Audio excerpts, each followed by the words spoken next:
Are you ready? దేవుడు మనకి no చెప్పినప్పుడు మనం ఎలా స్పందిస్తున్నాం? ఎంతో కష్టపడుతున్నాం, ఎంతో ప్రయత్నం చేస్తున్నాం, రాత్రి పగలు శ్రమిస్తున్నాం, కానీ ఆ శ్రమకు నా దేవుడు ఫలితం ఇవ్వకుండా ఎన్వో నో అంటున్నాడు అనుకో, ఇప్పుడు కాదు అంటున్నాడు అనుకో, నో ఇది నేను చేయను అన్నాడు అనుకో, నువ్వు ఎలా స్పందిస్తున్నావు? దావీదును దేవుడు మిక్కిలి ఆశీర్వదించాడు, గొప్పగా హెచ్చించాడు. ఆయన కూడా ఎప్పుడు ఊహించాలా ఇంతగా దేవుడు ఆశీర్వదిస్తాడనుకున్నాడు కానీ ఇంతగా ఆశీర్వదిస్తాడనుకోవాలా. ఇక్కడ ఈ వాక్యం వింటున్న నీతో కూడా చెప్పేది, దేవుడు ఆశీర్వదిస్తాడనుకుంటున్నావు కానీ నువ్వు నీ పిల్లల్ని, నిన్ను నీ పిల్లల్ని, నన్ను మన పిల్లల్ని, నా పిల్లల్ని ఆశీర్వదిస్తున్నాడు అనుకుంటున్నావు కానీ ఇంతగా ఆశీర్వదిస్తాడు అని నేను ఎప్పుడు అనుకోలేదండి అని దావీదు నోట్లో నుండి ఎలా పలికించాడో నీ నోట్లో నుండి కూడా నా దేవుడు పలికించబోతున్నాడు. ఆశీర్వదిస్తాడనుకున్నాను కానీ ఇంతగా ఆశీర్వదిస్తాడని అనుకోలా. అంతగా ఆశీర్వదించాడు దావీదుని. గొర్రెల కాపరి స్థానము నుండి పైకెత్తి సింహాసనం మీద కూర్చోబెట్టాడు. ఏ దేశపు రాజులకు లేని పేరు అతనికి ఇచ్చాడు. వారి ఇంట్లో వాళ్ళ అన్నయ్యలకి లేని ఘనతను దావీదుకు దేవుడిచ్చాడు. 4 దిక్కుల సమాధానమే. చాలా అద్భుతంగా పరిపాలిస్తున్నాడు. ఎక్కడ చూసినా దేవుని యొక్క మహిమ కలిగిన కార్యాలు ఆయన ద్వారా దేవుడు జరిగిస్తున్నాడు. ఇంతగా హెచ్చించి గొర్రెల కాపరిగా మల విసర్జన, మూత్ర విసర్జన, గొర్రెలు మేకల మధ్య పడుకొని ఆ వాసన మధ్య పరుండవలసిన దావీదుని రాజకోటలోనికి, అంతఃపురములోనికి, రాజకోటలోనికి అడుగు పెట్టడానికి కూడా అర్హుణ్ణి కానీ, రాజుగారి సింహాసనం చూడటానికి కూడా అర్హుణ్ణి కానీ, రాజకోట ముందలను వాచ్మ్యాన్గా కూడా నిలబడడానికి అర్హుడు కానీ ఆ దావీదుని దేవుడు సింహాసనం మీద కూర్చోబెట్టగానే నేను ప్యాలెస్లో జీవిస్తున్నా, నేను అంతఃపురములో జీవిస్తున్నా, కానీ నా దేవుని మందసం గుడారములో ఉంది, ఆ టెంట్లో ఉంది. అమ్మమ్మ అలా కాదు, నా దేవుడు నాకు ఒక మంచి ఇల్లు ఇచ్చాడు, కానీ ఆ దేవుని యొక్క మందసం గుడారములో ఉంటుందా? అలా ఉండకూడదు. మందసం ఉండడానికి నేను ఒక మందిరం కడతానని తన మనస్సులో ఆలోచించుకున్నాడు. అది నేను ఆలోచించుకుంటే కుదరదు, మా పాస్టర్ గారి సాయం కోరాలి అని చెప్పి ఆ నాతాన్ అన్న పాస్టర్ గారిని, నాతాన్ అన్న ప్రవక్తని పిలిచి అన్నాడు, నన్ను దేవుడు మంచి ఇంట్లో ఉంచాడు, ఇప్పుడు నేను ఒక గొప్ప మందిరం కట్టి అక్కడ ఈ మందసాన్ని ఉంచుతా అనగానే నాతాను ప్రవక్త అన్నాడు, నీకు ఎంత మంచి మనసు, నీ మంచి హృదయం, ఎంత మంచి తలంపు, నువ్వు మాత్రమే కాదు మంచి ఇంట్లో ఉండాల్సింది, మందసం ప్రత్యక్ష గుడారంలోనే కాదు, టెంట్లోనే కాదు, ఓ మందిరంలో ఉండాలనుకున్నావు, ఖచ్చితంగా నువ్వు అనుకున్న మందిరాన్ని నువ్వు కట్టేయి అనగానే అద్భుతంగా ఆనందించాడు దావీదు. నాతాన్ ప్రవక్త దావీదు దగ్గర నుండి, రాజకోట నుండి వెళ్ళిపోయి తన ఇంట్లో నాతాన్ ప్రవక్త నిద్రపోతుండగా సర్వశక్తి కలిగిన దేవుడు దర్శనములో ప్రత్యక్షమయ్యాడు. నువ్వు వెళ్ళి నా కుమారుడైన దావీదుతో చెప్పాలి, నువ్వు మందిరం కట్టకూడదు అని. నాతానికి ఏమీ అర్థం కాల, ఏంటా దేవుడు ఇలా చెప్తున్నాడని. అయినా దేవుడు చెప్పాడు గనక వెళ్ళి దావీదు దగ్గరికి వెళ్ళాడు. ఎందుకు వచ్చావు నాతాన్ గారు అని అడిగాడు. ప్రవక్త గారు మీరు ఎందుకు వచ్చారు? నేను ఎందుకు వచ్చానంటే నిన్న నేను చెప్పా కట్టమని, అది నా సొంత బుద్ధితో చెప్పా, కానీ దేవుడు ఏమన్నాడు తెలుసా? నువ్వు మందిరం కట్టకూడదంట. దేవుడు ఏం చెప్పాడు? అందరు చెప్పండి. నో చెప్పాడు. మనసు నొచ్చుకుంది, హృదయం నొచ్చుకుంది. నేను ఏ చెడు అభిప్రాయంతో నేను చేయలేదే, నేను మంచి మనసుతోనే చేశానే, దేవుడు ఎందుకు నో అన్నాడా? ఈ రోజున నీతో నాతో చెప్పేది, నువ్వు ఆశించిన అమ్మాయి కొరకు ప్రార్థన చేసావు, ఉపవాసం ఉన్నావు, నా దేవుడు నో అన్నాడు. నువ్వు ఎలా స్పందిస్తావు? నువ్వు ఉపవాసం ఉన్నావు, ప్రార్థన చేసావు, నువ్వు అనుకున్న అబ్బాయి నో అన్నాడు. నువ్వు ఎలా స్పందిస్తావు? నేను ఒక మ్యూజిక్ కీబోర్డ్ నేర్చుకోవాలి, ఒక గొప్ప మ్యూజిక్ కీబోర్డ్ ప్లేయర్ అవ్వాలనుకున్నా 3.5 సంవత్సరాలు శ్రమించా, నా దేవుడు నో అన్నాడు. నేను వేదనకరంగా స్పందించా. యేసు ప్రభు వారి గెత్సెమనే తోటలో చెమట బిందువు రక్తంగా మారుతుంటే, నీకిష్టమైతే ఈ గిన్నె నా నుండి తీసి అన్నాడు. తండ్రైన దేవుడు నో అన్నాడు. ఈ రోజున దేవుడు నీకు నో అంటే, నీ కుమారుని ఒక స్థాయికి తీసుకెళ్దాం అనుకున్నావు, అది సహకరించట్లా. దేవుడు నో అన్నాడు. పాప విషయంలో నో అన్నాడు, నీ కుటుంబంలో నో అన్నాడు. అలాంటప్పుడు నువ్వు ఎలా స్పందిస్తావు? దేవుడు దావీదు హృదయాన్ని చూశాడు. ఈ నా బిడ్డని ఇంతగా ఆశీర్వదించా, ఇప్పుడు ఈ విషయంలో నేను నో అన్నా ఎలా స్పందిస్తాడో, ఈ రోజు నిన్ను కూడా దేవుడు కొన్నిటికి నో అన్నాడు. నా దేవుని ఆశ నీ హృదయంలో నుండి ఆయన నో అన్నప్పుడు నీ హృదయంలో నుండి నీ స్పందన ఎలా ఉంటుందో చూడాలి. తల్లిదండ్రులు వారి పిల్లలకి నో చెప్పడానికి చాలా మంది ఇబ్బంది పడతారు. ఏం చేస్తారు? ఇబ్బంది పడతారు. అందువలన ఏమంటారు? నో అనకుండా ఎస్ అంటారు. తల్లిదండ్రులు వారి బిడ్డలకి నో చెప్పడానికి వేదన పడతారు. ఎందుకు తెలుసా? వీడు చచ్చిపోతాడేమో, ఇల్లు వదిలి పారిపోతాడేమో, ఇలా ఫ్రెండ్స్తో ఎక్కడికైనా వెళ్ళిపోతాడేమో, నేను లేనప్పుడు అక్కడ ఏం చేసుకుంటారో, ఈ పాప ఏం చేసుకుంటుందో, ఈ బాబు ఏం చేసుకుంటాడో అని చెప్పి నో చెప్పడానికి భయపడి ఇష్టం లేకపోయినా ఏమంటారు? ఎస్ అంటారు. ఒక తండ్రి గారు చెప్తున్న సాక్ష్యం, తన కుమార్తె సాఫ్ట్వేర్ కంపెనీలో మంచి ఉద్యోగం చేస్తుంది, 6 సంవత్సరాల నుండి చేస్తుంది. ఒక యవనస్తుడు పరిచయం అయ్యాడు, డాడీ దగ్గరికి వచ్చింది.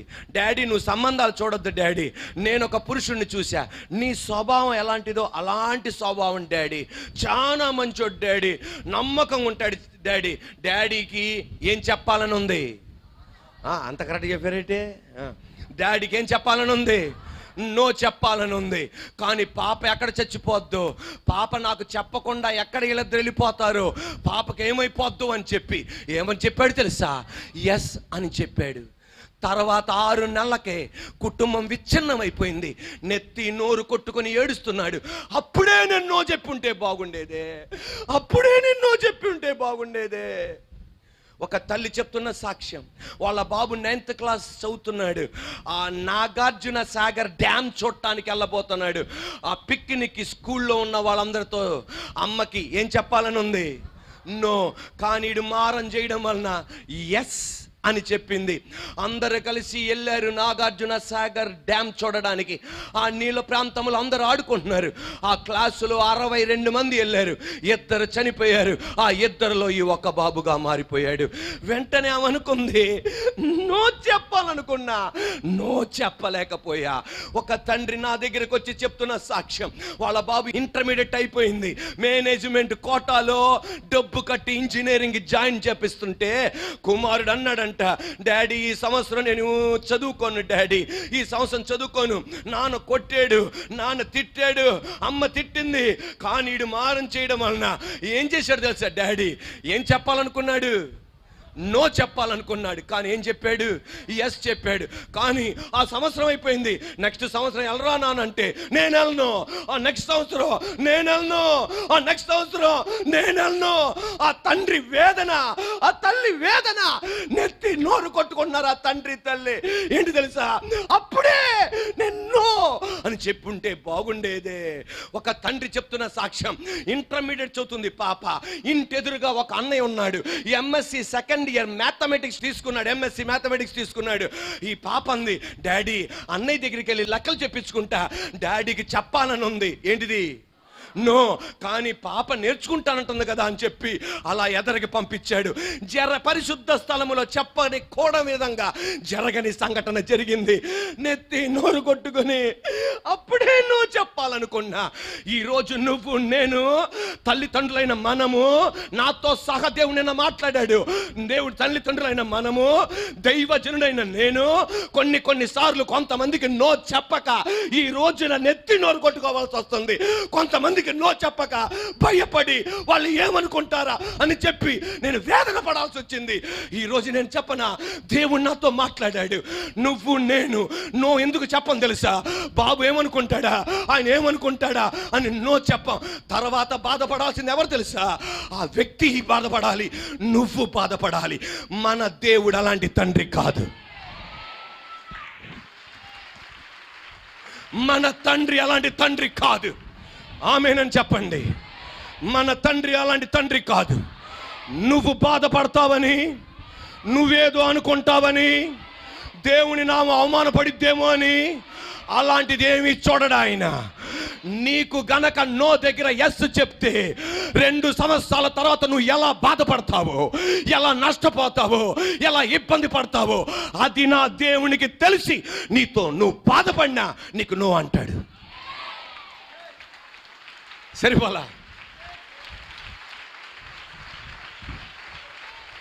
నువ్వు బాధపడినా నో అంటాడు, నువ్వు అలిగినా నో అంటాడు, నువ్వు దేవుడు కాదన్నా నో అంటాడు, అన్నా నో అంటాడు. ఎందుకు తెలుసా? ఇప్పుడు ఆమెనన్నాళ్ళు చెప్పి నాకు అర్థం చేసుకొని, ప్రస్తుతం ఆయన నో అని నీకు బాధ కలిగించిన అమెరికా వాళ్ళగా అంటారేట బామేరంటే, నీకు ఆయన నో చెప్పి ప్రస్తుతం వేదన పుట్టించిన, నిద్ర పట్టకుండా నీ జీవితం నువ్వు మార్చుకున్నా, వేదనతో నువ్వు ఉన్నా, అలిగినా, అలిగేసి చర్చికొచ్చినా, నేను చప్పట్లు కట్టను అని కూర్చున్నా, చేసావు ప్రసంగం అని అన్నా, నా దేవుడేం బాధపడ్డు. ఎందుకు తెలుసా? 1 సంవత్సరం తర్వాత, 5 సంవత్సరాల తర్వాత, 10 సంవత్సరాల తర్వాత, 6 సంవత్సరాల తర్వాత నీ నోటితోనే నువ్వు చెప్తావు, ఆ రోజు నువ్వు నాకు నో అన్నందుకు స్తోత్రం. ఈ పగటి వేళ దేవాది దేవుడు నాతో మాట్లాడాడు నిన్న రాత్రి. నువ్వు ఎవరికి నో చెప్పాలో వాళ్ళకి నో చెప్పాలి, ఎవరికి ఎస్ చెప్పాలో వాళ్ళకి ఎస్ చెప్పాలి. నేను నిన్ను నిలబెట్టే సంఘంలో అన్నాడు. హల్లెలూయా. ప్రజల్ని తృప్తిపరచడం కాదు మన ఎజెండా, దేవుని తృప్తిపరచాలి మన ఎజెండా. తల్లిదండ్రులారా, ఈరోజు ఇక్కడ కూర్చున్న ఎవరైనా సరే నో చెప్పక, మీ బాబు జీవితమో గర్వంగా చెప్పట్లా, భయభక్తులుగా చెప్తున్నాను, నీ పాప జీవితమో నువ్వు నో చెప్పక ఈ రోజున నువ్వు కుమిలిపోతున్నావా, నలిగిపోతున్నావా?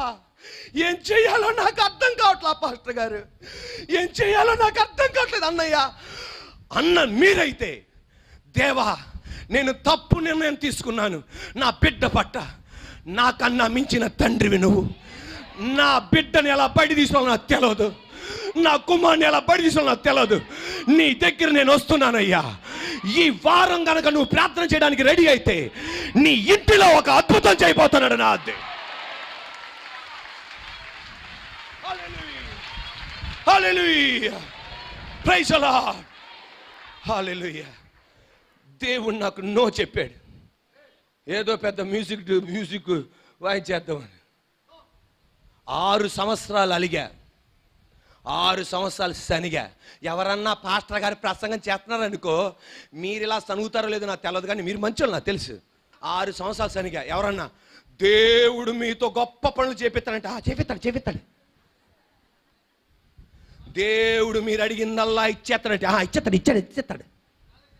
కానీ మీకు తెలుసా, 6 సంవత్సరాల తర్వాత ఈరోజు ప్రతి సెకండ్ నువ్వు ఆ రోజు నో చెప్పినందుకు స్తోత్రమయ్యా. మనం దేవుడు లాంటి మంచి తండ్రులం కాదు, మనం యేసయ్య లాంటి మంచి తండ్రులం కాదు, మనం యేసయ్య లాంటి మంచి తల్లులం కాదు. మన పిల్లలు ఏమనుకుంటారని మనం ఏం చేస్తాం, మన కింద ఉన్న వాళ్ళు ఏమనుకుంటారని మనం ఏం చేస్తాం. కానీ మన తండ్రి అలాంటివాడు కాదు. ఉండండి, అస్సలు మన దేవుని ఇమేజ్ పోనే పోదండి. 100 మంది కలిసి టీవీలో దేవుడు లేడు అన్నా, దేవుడు ఏం బాధపడ్డావు? అసలు ఆయన్ని కదిలించగలిగినోడు ఎవడండి బాబు? నువ్వు శుతిస్తే పైకి వెళ్ళిపోడు, శుతించకపోతే గాలిలాగా అని దిగిపోడు. 24 గంటలు సింహాసనాసీనుడు ఆయన. ఈరోజున ఇక్కడ ఉన్న తల్లిదండ్రులు మీ పిల్లలకి కొన్నిసార్లు ఏమి చెప్పాలి? నో.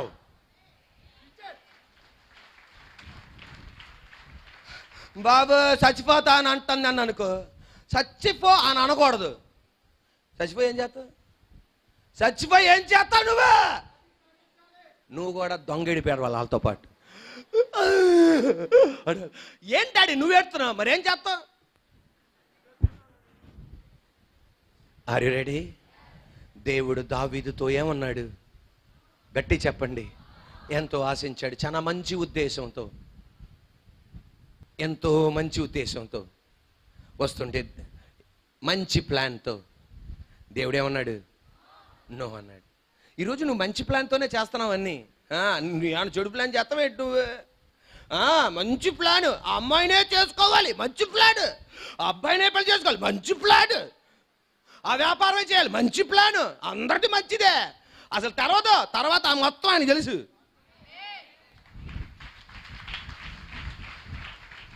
Are you ready? ఆ మాట చెప్పగానే కృంగిపోయాడు. ఎవరు? నలిగిపోయాడు దావీదు. దేవుడు నో చెప్పి, ఆర్ యు రెడీ? గాలిపటం ఎగిరేస్తారు, తెలుసా? తెలదా? గాలిపటం ఎన్నడూ ఎగరేలేదా? సరే ఈసారి ఎగిరేసి చూపెడతా మీకు. గాలిపటం ఎగిరేస్తే అలా వెళ్ళిపోతుంది. అలా పైకి వెళ్ళిపోగానే నువ్వు తెంచేసావు అనుకో, అదేమైపోద్ది? ఎక్కడికి వెళ్తుందో మనకి నో చెప్తే ఎలా ఉంటుంది? అలా ఉంటుంది. ఎట్టి వెళ్తావు నువ్వు తెలియదు. అదే అని మనం అనుకుంటాం, కానీ అలా కాదు. ఆయన నో చెప్పేసే, ఆయన నీకు నో చెప్పాడంటే గాలిపటం దారం తెంచడం కాదు, నీ కళ్ళకి మాత్రం ఆ గాలిపటం కనపడదు, కానీ లాగుతుంటే అర్థమైంది కనెక్టింగ్లోనే ఉందని. లాగుతుంటే అర్థమైద్ది అది ఎక్కడుంది. ఎవరన్నా సరే మీ అబ్బాయి వచ్చి, డాడీ గాలిపట్టం కనపట్లేదు కదా డాడీ, మళ్ళీ ఇట్టిట్టిట్ట అంటావేంటి? ఇట్టిట్ట అంటాం కదరా నాన్న, నాకు అర్థమవుతుంది కనెక్టింగ్లో ఉందని. దేవుడు మనకు నో చెప్పినంత మాత్రాన గాలిపటం దారం తెంచి వదిలేడు, కనెక్టింగ్లోనే ఉంటాడు ఆయన. ఆదరించవలసినప్పుడు ఆదరిస్తాడు, నీ భుజం తడతాడు, ఆర్థికంగా సాయం చేస్తాడు, ఇంకొకరి దగ్గర చెయ్యి చాపనివాడు. ఆ క్షణంలో డబ్బులు ఎలాగొస్తాయి నీకే తెలియదు, ఆ క్షణంలో ఫీజు ఎలా కడతావు నీకే తెలియదు, ఆ క్షణంలో వస్త్రాలు కొంటావు నీకే తెలియదు, ఆ క్షణంలో బిల్డింగ్ పని ఎలా పూర్తి చేస్తావు నీకే తెలియదు. దేవుడు నో చెప్పినంత మాత్రాన దారం తెంచివేయడు, గాలిపటం ఏం చేయదు? కనపడదు. గాలిపటం ఏమవుదు? కనపడదు. కానీ ఏమవుతుంటుంది? కనెక్టింగ్. దేవుడు నో చెప్పాడు అనగానే దేవుడు అన్నాడు, దావీదు ఇట్రా అన్నాడు. ఏం డాడీ అన్నాడు. అలిగావు కదూ? బాగా అలిగాను ప్రభా. ఏ అంత బాగా అలగల అన్నాడు. మరి ఏం చేస్తాం అన్నాడు.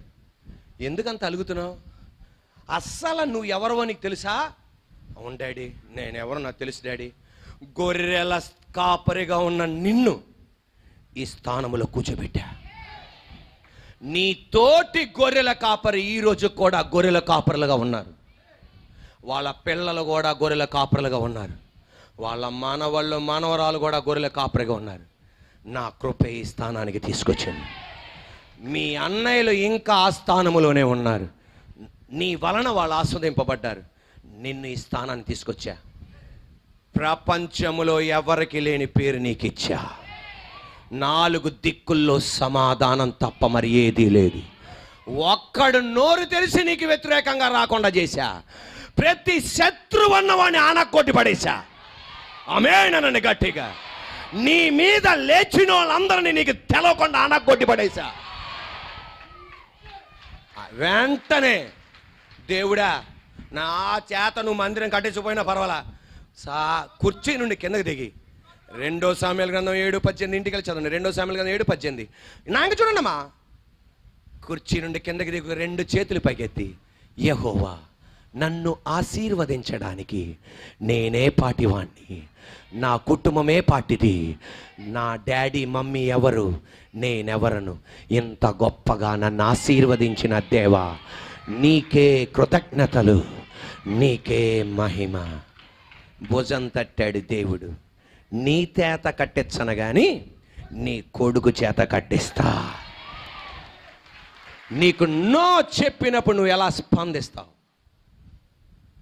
అలాగవని నేను అనట్లా, దుఃఖపడవని నేను అనట్లా. కానీ ఒక్కసారి నువ్వు ఆలోచించు, ఏ స్థితి నుండి నేను బయట తీసుకొచ్చాడు. ఒక పూట అన్నం తినడానికి మార్గం లేనప్పుడు నిన్ను ఈ రోజున ఈ స్థితిలో తిప్పుతున్నాను. నిన్ను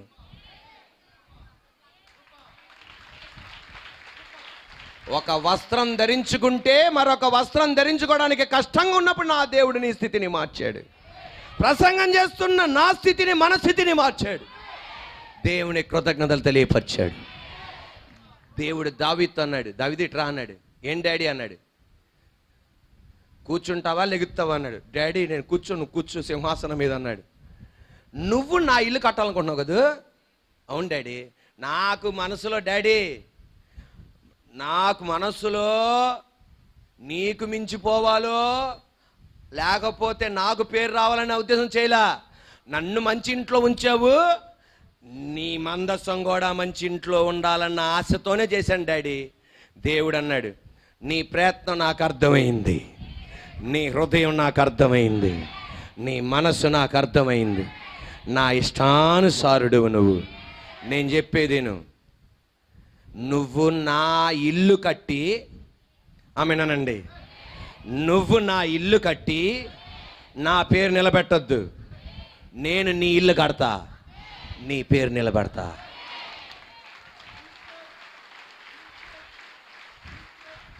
దావీదు పేరును నిలబెట్టాడు.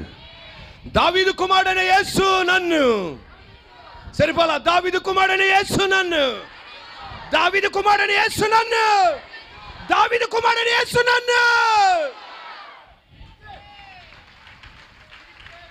ఇప్పుడు ఆమేననాలి. హల్లెలూయా. యాకోబు కుమారుడైన యేసు కాదు, ఎవరి కుమారుడు? నీ పేరు నేను నిలబెడతా. తరతరాలు నీ సింహాసనం ఉంటది. నీకొక మందిరం కట్టిస్తా. నువ్వు కట్టాలని ఆశించావు, నీ వంశములో నుండి ఒక మందిరం రాబోతుంది. యేసు అన్న మందిరం రాబోతుంది. ఆ మందిరములో ప్రజలందరినీ ఉంచుతా. అది నా ప్లాన్. దేవుడు నో అన్నాడా? నీ ప్లాన్ కన్నా మించిన ప్లాన్ దాచిపెట్టాడు. నీకు మించిన ఉద్దేశం దాచిపెట్టాడు. నీకు మించిన పరిచర్యం దాచిపెట్టాడు. హల్లెలూయా. నాన్న దావీదు ఎట్రా అన్నాడు. ఏం డాడీ అన్నాడు. నువ్వు కట్టే మందిరం చిన్నది నాన్న, నేను కట్టబోతున్నా. ఆ మందిరంలో యూదులు మాత్రమే కాదు, సర్వజనులు రాబోతున్నారు ఆ మందిరం. అప్పుడు ఆ మందిరములో ఉన్న వాళ్ళు నీ పేరు పలకబోతున్నారు.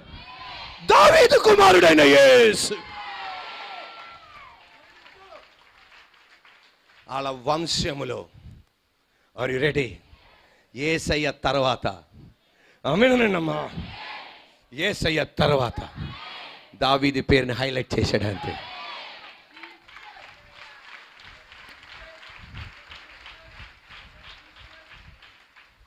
Are you ready? దేవుడు నో చెప్తే ఎలా స్పందిస్తావు?